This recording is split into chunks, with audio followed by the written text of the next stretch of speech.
I only took my daughter's phone to put it on charge. I wasn't going to snoop. But a message from her husband popped up, and something in it felt wrong. Against my better judgment, I opened the chat. My blood ran cold. My name is Mark Grayson. I'm 64, a widower, retired from USPS after 40 years walking the same Florida streets. 5 years ago, when my wife died, I thought the worst part of my life was over. Turns out I was wrong. That night, what I saw on my daughter's phone shook me more than the funeral ever had. The message came from my son-in-law, Kyle. Sunset Ridge confirmed the room for the 15th. Realtor is ready tomorrow with the paperwork. Just get him to sign the insurance package. Don't forget the blood pressure pills Friday. The chat wasn't just between Kyle and my daughter, Mia. There was a third participant, Z. Allen. Profile picture of a man in a blazer with a salesman's grin. Attached file sat at the bottom of the conversation. PDFs labeled listing agreement and durable POA draft.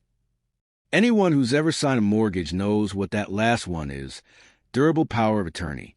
It meant giving someone else the right to sign documents in my name, to sell, to borrow, to transfer, everything. I scroll higher. Kyle, Psych from Winter Park will write that mild cognitive decline note. Totally normal at his age. It'll help with the car and paperwork. Mia, no drama. We'll explain it's for his own good. Sunset Ridge is beautiful. Kids need stability. The house is ours anyway someday. Why wait? I felt the kitchen spin. Sunset Ridge, I knew it. Assisted living, polished brochures. Monthly costs higher than most mortgages. And my daughter, the little girl I once read bedtime stories to, was arranging to put me there like I was an old appliance they didn't know where else to store. And the blood pressure pills. I take lisinopril every morning. Mia keeps them in a kitchen jar, labeled in her handwriting. I didn't say a word. I closed the phone and set it back on the table exactly where she had left it. From the yard, Kyle's voice carried in, Mia, did you see the electric bill? This house is bleeding me dry. The irony nearly made me laugh. I paid every utility. When Mia came back in, she picked up her phone without a second glance. Thanks, Dad. Charging. Already, I said. My voice was flat, practiced. The same voice I used years ago in the post office when irate customers demanded miracles. She smiled and walked out. I stood at the sink, stirring the pot of chili like nothing had happened. But my ears stayed open. Old houses carry sound. Through the air vent above the laundry room, her voice floated down. He didn't see anything. Friday night, I'll give him Kyle's vitamins. He'll sign. Z says a notary will come to house. So that was the plan. Keep it quiet. Keep it off the books. Bring their own notary to witness a signature they drug me into giving. I didn't storm upstairs. I didn't confront them. Instead, I dried my hands, sat at the table, and started planning. 3 calls needed to be made. My attorney, Maria Santos downtown. She handled my accident claim years ago. My bank in Winter Garden. I'd lock down every account and flag unauthorized access. My doctor. I get a capacity note, a simple medical record confirming I was oriented competent, fully capable of decisions. If they wanted to claim mild decline, I'd make sure the opposite was on file. That night, I checked my bank app. A notification blinked. Your contact email has been updated. Not by me. 2-factor authentication had been rerouted to a number ending in 13. Mine ends in 71. Someone was already tampering. I picked up my old landline, the one no one but me even remembered, and called the bank using the number printed on my card. Possible account compromise, I told the rep. Block online access. New call-in password. Mail-only verification. No transfers without me in person. My voice was steady, clipped, official. When I hung up, the house was silent. My daughter and her husband were upstairs, tucking in the children, probably telling themselves how justified they were. I went to the closet, pulled out my lockbox, and spread the papers on my bed. Deed, insurance, will. My wife and I had built this home together. There was no co-owner, no lien, no hidden clause. Unless they forced me into signing a fraudulent power of attorney, they couldn't touch it. That meant Friday would be their move, and I'd be ready. For the first time in years, sitting in my own house, I felt something different than loneliness. I felt sharp, alert, dangerous, in a way only a man who's been underestimated too long can be. They wanted to play games with paperwork and pills. Fine, I'd play too, but by my rules. The next morning, I moved carefully, acting like nothing had changed. That's the trick when you know people are plotting against you. Don't give them reason to speed it up. Let them think they're still in control. Mia was pouring cereal for the kids when I walked into the kitchen. "Morning, Dad," she said sweetly, like she hadn't just conspired to ship me off to assisted living. Kyle was at the table scrolling his phone, frowning at what I guessed was another bill I paid. I smiled like usual, sat down and buttered a piece of toast. "Morning." I watched them closely while I sipped my coffee. Every normal gesture now looked like theater. Mia asking if I'd taken my pills. Kyle reminded me not to lift heavy boxes. Even the way they looked at each other. Quick, silent, communicating behind my back. But I didn't argue. I let them play their parts. By 9 a.m., I was in my car heading downtown. First stop, Maria Santos, my attorney. She listened quietly as I explained, showing her the screenshots I'd taken of Mia's messages before bed. When I finished, she leaned back in her chair. "They're planning durable power of attorney, forced transfer, and a fraudulent medical note," she said.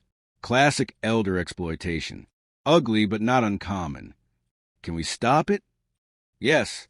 In fact, we can turn against them." She outlined it. She prepared a notarized refusal of any power of attorney, with my doctor's capacity note attached. On Friday, when their notary came with their fake paperwork, he'd be met with mine instead, witness sealed undeniable, and the sheriff's office would already be alerted to possible coercion. "Keep playing dumb," Maria advised. "If they think you suspect nothing, they'll walk right into it." I shook her hand. "That's the plan." Second stop, my doctor's office. I told him about the rumors of memory problems. He ran a cognitive screening. Simple recall questions, orientation, problem solving. I aced it. He signed a statement. Patient fully competent. Alert, no decline. Exactly the paper I needed. Finally, I drove to the bank. The manager, an old neighbor who'd known me since the postal days, froze when I showed him the alert about my email being changed.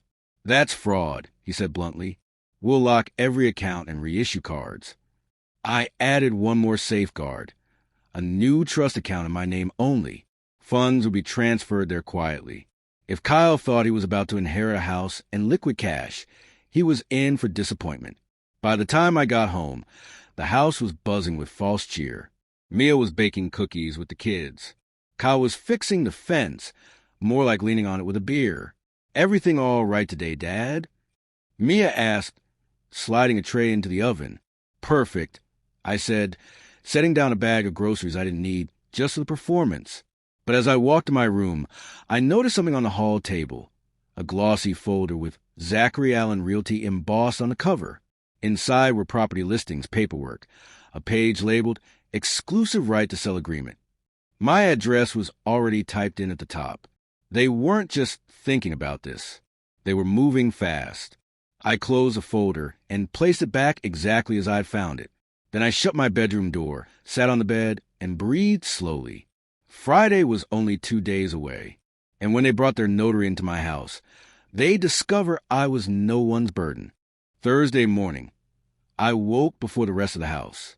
The air was heavy and humid, the way Florida feels before a storm. I brewed coffee and sat at the kitchen table, staring at the sunlight crawling across the linoleum. By the time Mia and Kyle came downstairs, I'd already rehearsed every move. "Morning, Dad," Kyle said, forcing a brightness that sounded rehearsed. "Don't forget your pills." He actually pointed at the jar on the counter, like I was some helpless child. "I won't," I said calmly. Then I slipped the pill into my pocket instead of my mouth. I'd seen enough cases as a mail carrier, neighbors whispering about relatives slipping something extra into medications. I wasn't about to test whether Kyle had followed through on that little plan yet. The day was quiet, too quiet. Kyle spent most of it in the garage, phone presses ear pacing. Mia kept herself busy in the kitchen, baking again. She never baked this much before. It was like they were trying to create the illusion of family warmth while waiting for the hammer to drop. Around noon, I stepped outside to check the mailbox. That's when I saw the car. A black Lexus parked across the street, windows tinted. A man inside on his phone. He wasn't from the neighborhood. I knew every car on this block, and when our eyes met for half a second, he looked away too quickly. I went back inside, heart steady, not panicked. This was confirmation. They were moving and they weren't alone. In my room, I pulled out my notebook, the one where I tracked every household expense since Sarah died.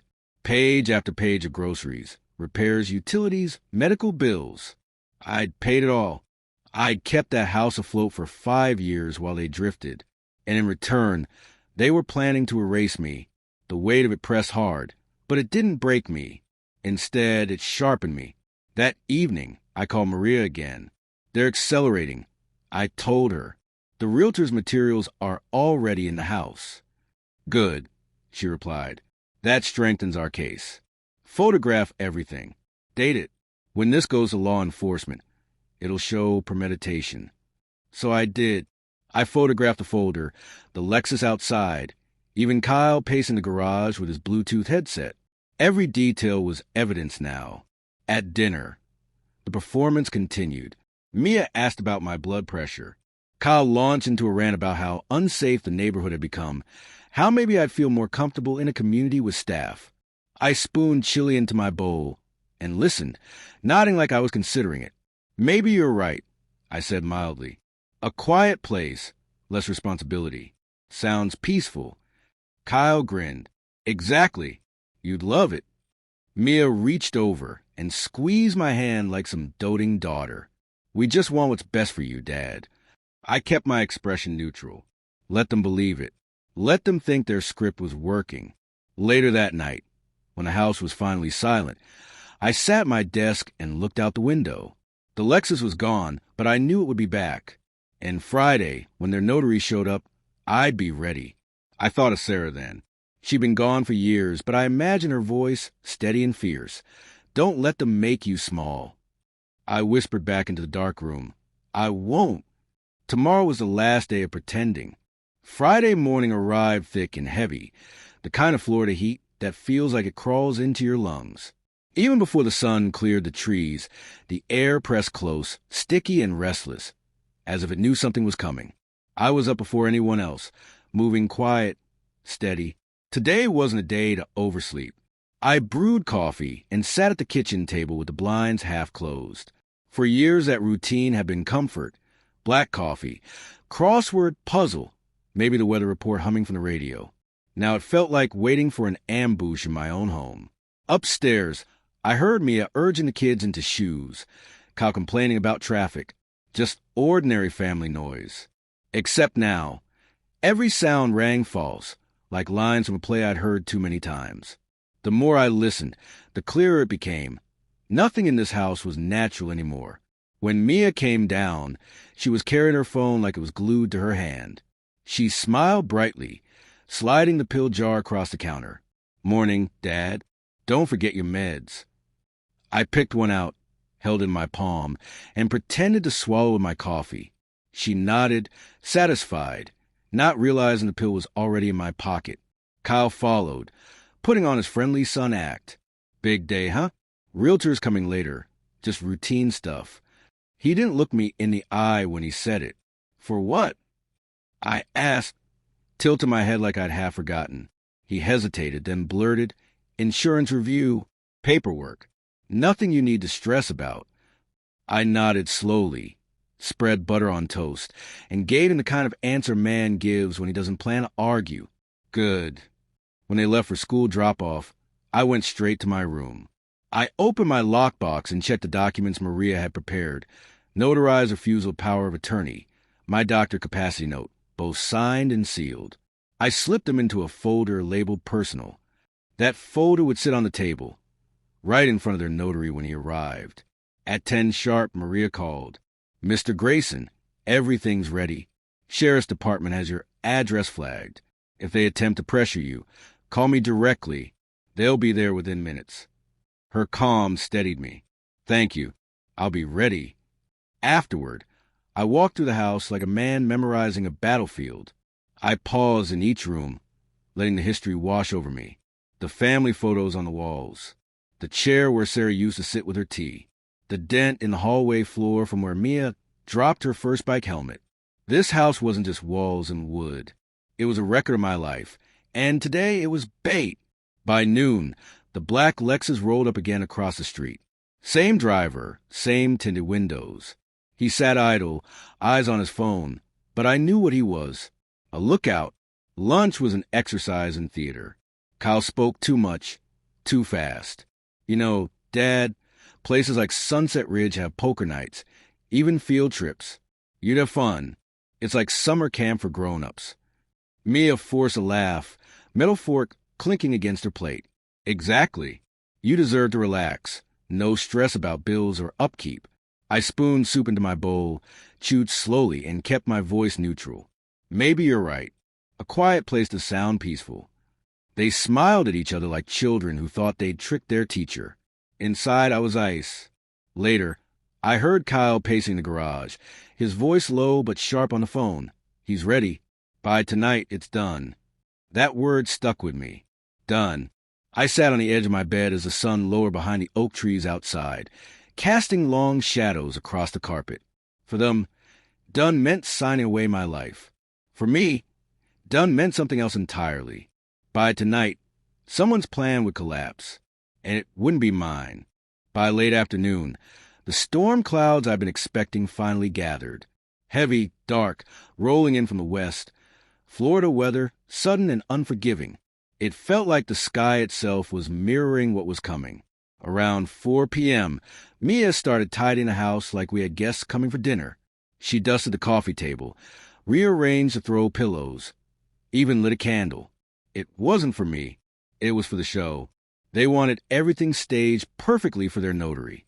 Kyle walked in from the garage, face shiny with sweat, phone still glued to his ear. He gave me a grin that didn't reach his eyes. Big night, Pops. Don't worry. It'll all be simple. Simple. That was his word for betraying the man who'd kept a roof over his head for 5 years. I didn't answer. Instead, I excused myself and went to my room. I checked the personal folder again. Maria's documents were still there, signed, stamped, unshakable. I laid them on my desk, right where they'd be in plain sight. Then I slipped my phone into my pocket, pre-dialed Maria's number, ready for one button press if things turned. At 6:30, the Lexus door finally opened. A man in a navy blazer stepped out, briefcase in hand. His shoes barely touched the wet pavement as he made his way up the drive. He rang the bell, and Mia rushed to answer with a smile far too wide. Mr. Allen. Thank you for coming. Zachary Allen, the name from their group chat. The realtor. He shook Kyle's hand, glanced briefly at me, and gave the kind of nod salesmen practice in the mirror. Friendly but detached. Inside, he laid his briefcase on the dining table and began pulling out paperwork. This won't take long, he said smoothly. Just signatures. Then we can finalize everything. I sat down at the table across from him, my expression calm, almost bored. Signatures for what exactly? Kyle jumped in fast. Dad, it's just insurance paperwork. Routine.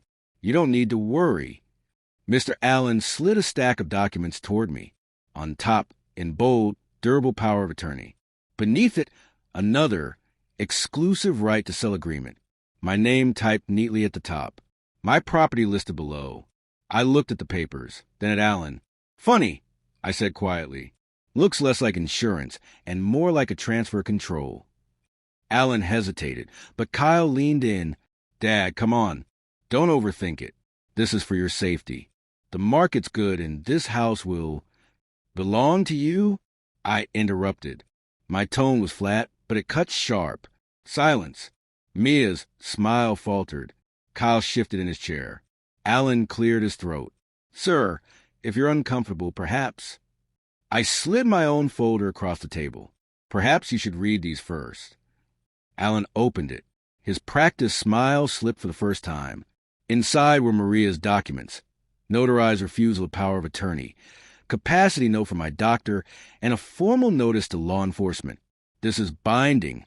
I said evenly. Any attempt to force me to sign would be considered fraud, and sheriff's deputies already have copies. Kyle's face turned red. Dad, what the hell is this? Mia stammered. You don't understand. We were just... No, I cut her off. I understand perfectly. You plan to drug me, strip my rights, sell my home out from under me, and lock me in a facility I never asked for. That's not concern. That's theft. The room was silent, but for the rain hammering the windows. Alan cleared his throat again, this time nervous. If that's the case, then I should step outside. He snapped his briefcase shut and practically bolted for the door, leaving the two of them exposed. Kyle slammed his fist on the table. You're ruining everything. You don't know how much we've put into this. Everything, I said coldly. I've put everything into this family. And you just proved what I'm worth to you. A signature and a vacant room at Sunset Ridge. I stood, calm, collected, taller than I'd felt in years. Mia's eyes filled with tears. Maybe real, maybe fake. Dad, please, we were only trying to help. The doorbell rang again. 3 sharp knocks, followed by a firm voice. Orange County Sheriff's Office. Open the door. Kyle froze. Mia went pale. I walked past them, steady as stone, and opened it myself. 2 deputies stood on the porch, rain dripping from their jackets. One held a folder. Mr. Grayson, we received your attorney's alert. May we come in? I stepped aside. Please do. And for the first time all day, I allowed myself the smallest of smiles. The moment the deputies stepped into the house, Kyle's voice cracked. This is a mistake. We were just sorting paperwork. One deputy, tall and broad, kept his eyes on Kyle. The other approached me with quiet professionalism. Mr. Grayson, your attorney provided us with documentation. Do you have any of the disputed paperwork here? I gestured at the table. The stack Kyle had slid toward me still lay there, untouched. Durable power of attorney. Exclusive right to sell. The evidence was sitting in plain sight. The deputy snapped on gloves, gathered the documents, and placed them into an evidence envelope. Thank you, sir. Mia was trembling now. You don't understand. Dad gets confused sometimes. We were just helping him manage things. I reached for the folder Maria had prepared and handed it to the deputy. That's my notarized refusal. My doctor's capacity note is included. I don't get confused. Kyle sneered, desperate. You can't seriously believe this old man over us. The deputy cut him off sharply. Sir, sit down. His tone carried no room for argument. Kyle sat, jaw clenched, eyes burning holes in me. For a long moment, the only sounds were rain hitting the windows and the crinkle of evidence bags. Finally, the taller deputy spoke.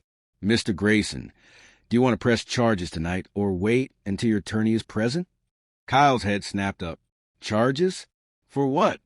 Attempted exploitation of an elderly person, the deputy said flatly.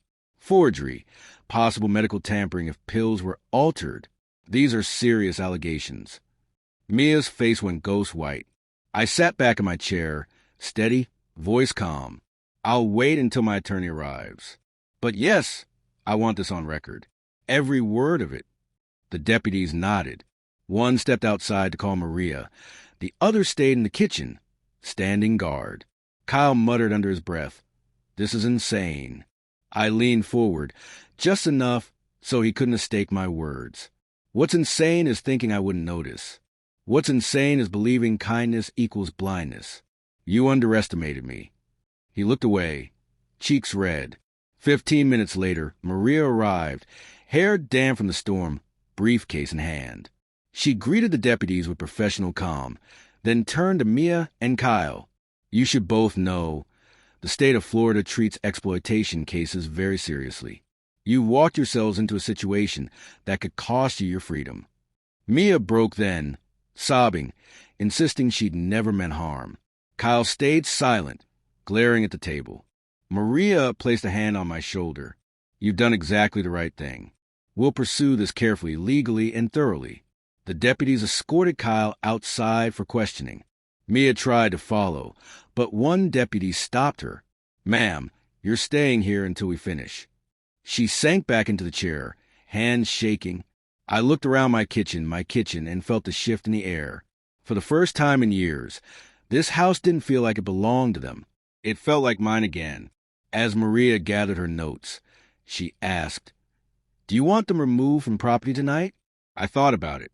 About Sarah's chair by the window, about the photos on the walls, about every dollar I poured into feeding and sheltering the very people now exposed as thieves. "Yes," I said finally, "tonight." And with those words, the balance of power in my own home tilted back where it always should have been. They didn't go quietly. When the deputies told Kyle he'd need to come outside, he shot up from his chair like a cornered animal. "You can't just take me in. This is my house, too." "It isn't," I said evenly, my voice carrying more weight than I expected. "It never was." One deputy stepped between us, hand near his taser. "Sir, calm down. This is not your property. If you don't step outside, we'll escort you." For a second, I thought Kyle might actually lunge. His eyes flicked to me, then to the deputies, calculating. Finally, with a growl, he stormed toward the door, muttering curses under his breath. The rain swallowed him as the door slammed shut behind. Mia stayed frozen in her chair, tears streaking her cheeks, but not a word of apology crossed her lips. Instead, she whispered, "Dad, we didn't mean for it to go this far." I turned to her slowly. "You meant every word, every plan. I read them." She flinched like I'd slapped her. Maria sat down across from her, folding her hands on the table. "Mia, your father has every right to press charges. And he will. What you and your husband did isn't just immoral, it's criminal. Attempted financial exploitation of a senior carries felony weight in this state. You could be looking at prison time." Mia's sobs grew louder. "Please, Dad, I was scared. We're drowning in debt. Kyle lost his job, the house payments." I cut her off. "So your solution was to poison me and steal mine?" My tone was ice. "You had 100 choices, Mia. You picked the one that proved what I really mean to you." Her mouth opened, then shut. No defense came. The deputies returned a few minutes later, rain dripping off their jackets.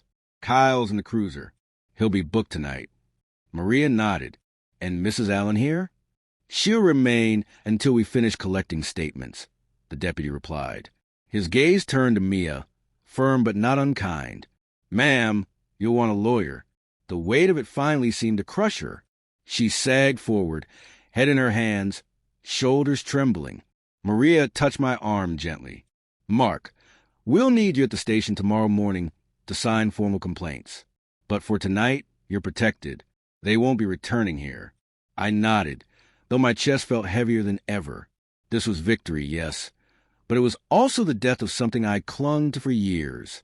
The deputy stayed another hour, photographing documents, collecting the pill bottle Mia had so innocently handed me each morning.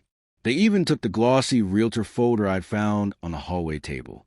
Everything went into evidence bags, tagged, sealed. When they finally left, the house fell silent. Maria lingered a moment longer. "Do you want me to arrange for a locksmith tonight?" I looked around at the walls, at the photos of family vacations, Christmas mornings, Sarah smiling in her favorite chair. The house felt familiar and foreign all at once, like a stage after the actors had left. "Yes," I said quietly. "Change every lock. Tonight." Maria nodded, already pulling out her phone. As she made the call, I stood by the window, staring out at the dark street. The black Lexus was gone, but its absence felt almost louder than its presence had been. It was a reminder this wasn't over. People like Kyle don't walk away from debt easily. There were others behind him. I slipped my hand into my pocket and felt the old wedding ring I still carried there. Sarah's ring. I thought of what she'd say if she'd been alive to see this. I already knew. Stand your ground. Don't let them make you small. For the first time in years, I felt like I had, but this was only the beginning. The knock on my door came close to midnight. 3 hard raps, steady and deliberate. For a moment, I thought it was the deputies doing another check. But when I looked through the peephole, I saw no uniform, no badge, just a man in a ball cap, leaning close enough that I could see the shine of his eyes. I didn't open it. "Mr. Grayson," he said, voice muffled but sharp. "You know who I work for. Carlos. He's not paying. That means someone else has to. And since you're the one with the house, you're the one we'll collect from." I felt my hand tighten on the doorknob. "You got the wrong man," I answered, loud enough for him to hear. "I don't owe you a dime." "Wrong." The man chuckled, a dry, humorless sound. "You sheltered him, fed him, paid his bills. That makes you part his debt. That makes me his victim," I said coldly. "And law enforcement already has every shred of evidence. You want to cross me? Then you'll cross them, too." There was a pause, too long, before he spoke again. "Police won't be on your porch at 2 a.m. Think about that, old man. Sleep light." Then he walked away, his footsteps fading down the street until the night swallowed them. I stood there in the dark for a long while, Sarah's photo frame visible on the hall table. She'd told me once when I first retired, "Don't let the world make you smaller than you are." And right then I decided I wouldn't. The next morning, Maria met me at the sheriff's office. Kyle was still in custody, facing initial charges.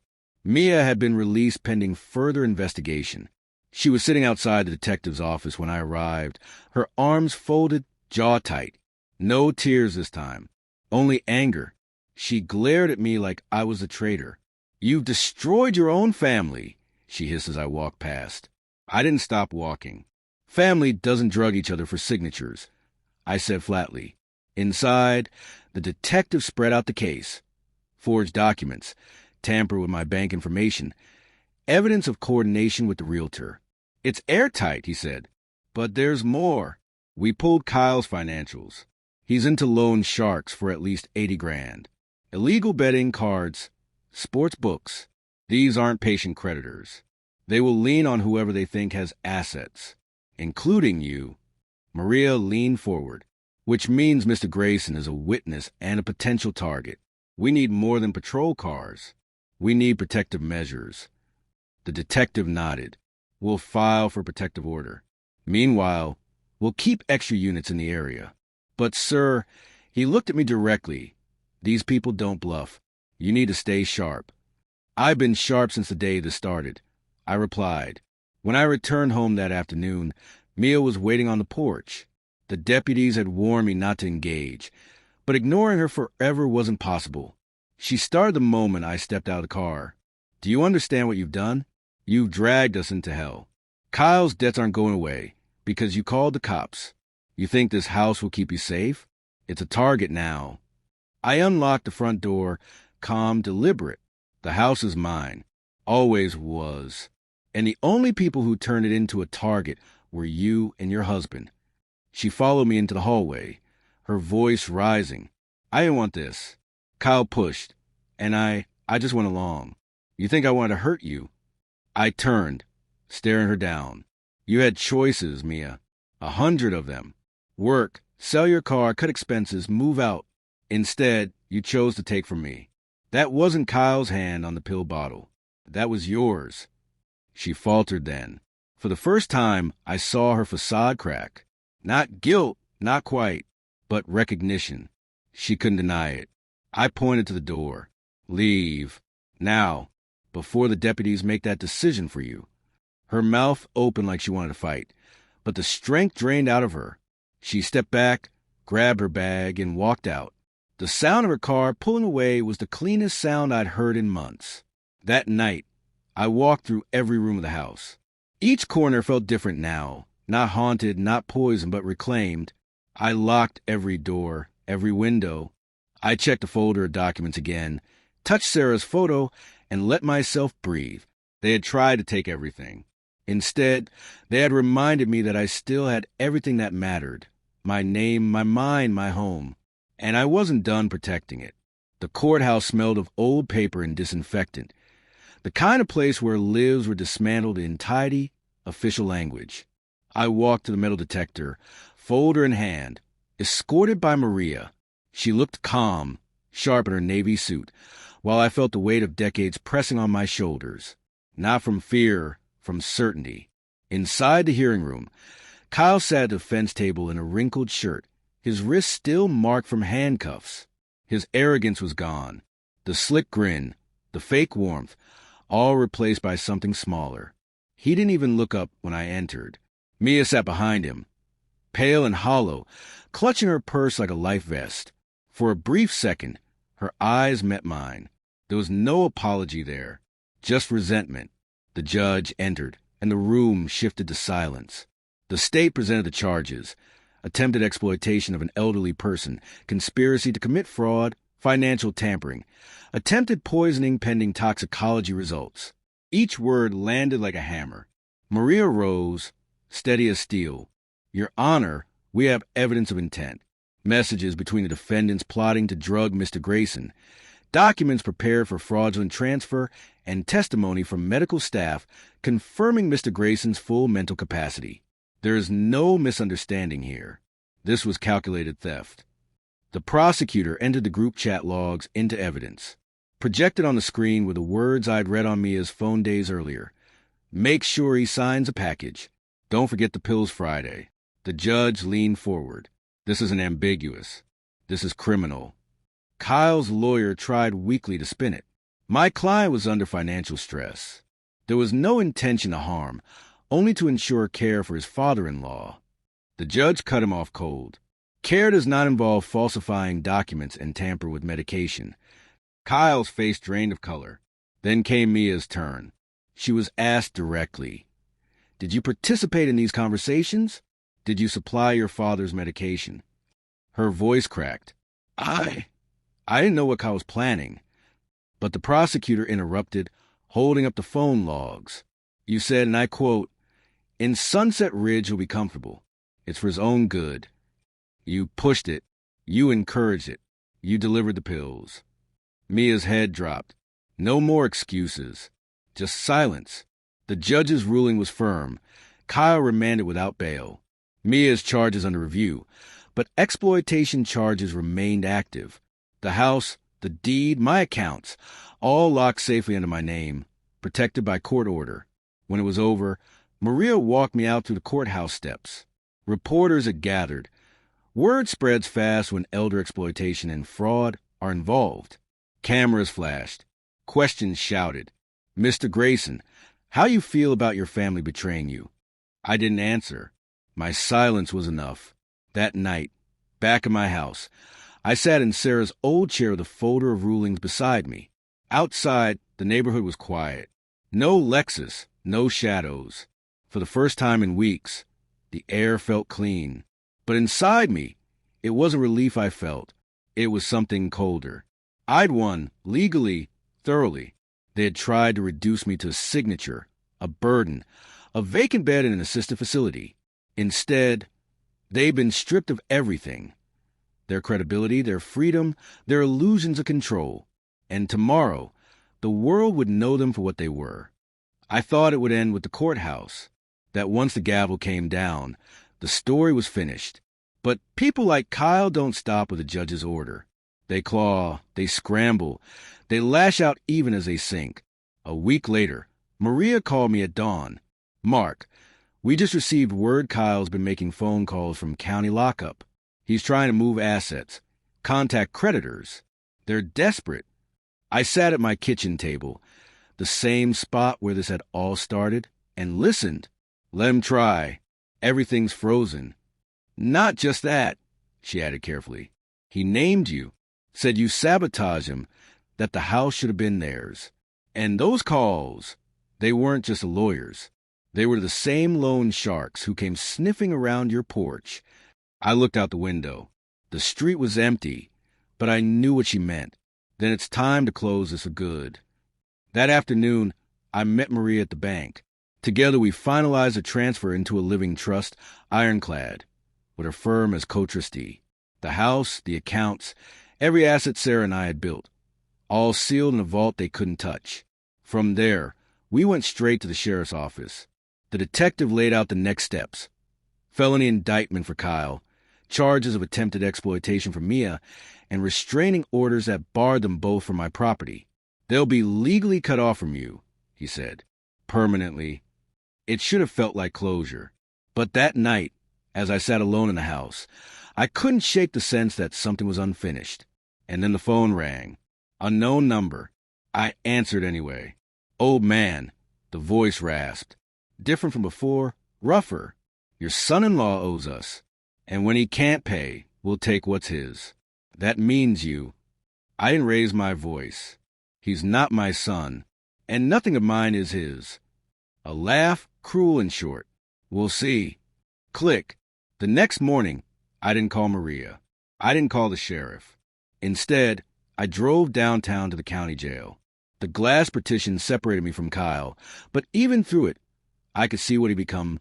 Thinner, paler, anger leaking through every twitch. He picked up the phone, smirking weakly. Come to gloat? I leaned forward, steady. No, to end it. He scoffed. You think locking me up ends it? You think paperwork ends it? You don't know who you're messing with. I set a folder flat against the glass. Inside, copies of the trust documents, the restraining orders, the charges. Ironclad walls he could never climb. His smirk wavered. You tried to erase me, I said coldly. Instead, I erased every path you had left. You have no claim, no home, no money, and soon no freedom. For the first time, he didn't answer. He just sat there, staring, realizing it was over. I hung up the phone, stood, and walked out without another word. That evening, Maria called again. The indictments had been filed. Kyle was facing years. Mia had broken under questioning. Her cooperation by her probation, but branding her forever as the woman who conspired against her own father. The story hit the local news. Elderly man targeted by daughter and son-in-law in property scheme. Their faces flashed on the screen, labeled in bold letters. Fraud. Neighbors avoided them. Employers wouldn't touch them. Their names were ruined legally and socially. And me? I was still here, in my chair, in my house. The house they tried to steal. The life they tried to erase. The man they thought was finished. They were wrong.